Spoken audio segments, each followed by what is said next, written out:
अस्सलामुअलैकुम दोस्तों, क्या हाल है? ठीक हो सो? खैर खरीयत नाल हो सो?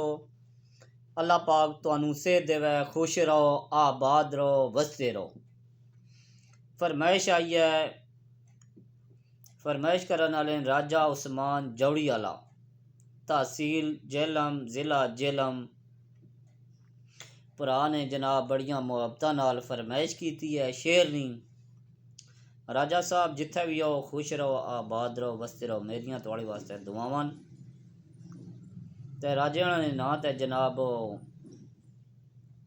शेर ते शेर भी सुनाना मैं तुहानू।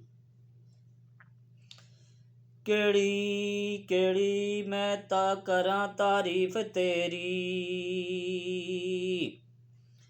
केड़ी केड़ी मैं करां तारीफ उस दी, माड़ा सज्जन प्यारा बहु दूर रहना। वो उसदी इस अदा दा मुल कोई नहीं, वो मस्ती विच थोड़ा मगरूर रहना।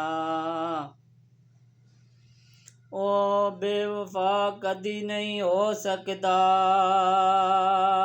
ओ बेवफा कदी नहीं हो सकदा। फिर ना नाल रकीबां जरूर रहना,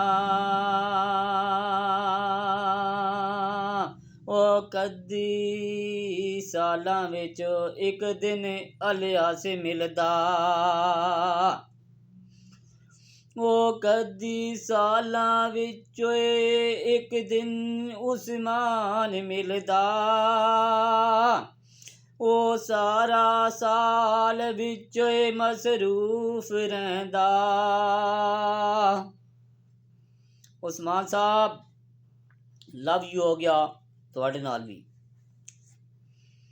दोस्तों ये तुहाड़ियां मुहब्बतां चाहतां जड़ियां तुसी मैनूं फरमाइशां कर रहे हो इतने इतने दूर तो, ते खुश रहो, आबाद रहो, वसते रहो।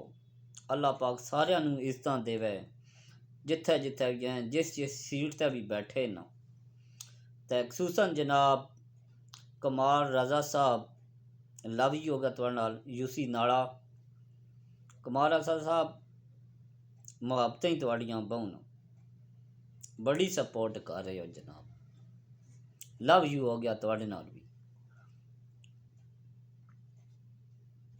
अल्लाह हाफिज़। राजा उस्मान साहब तुहाडे नाल भी लव यू है। जे वीडियो अच्छी लगे कमेंट में लाजमी दसना राजा साहब हो।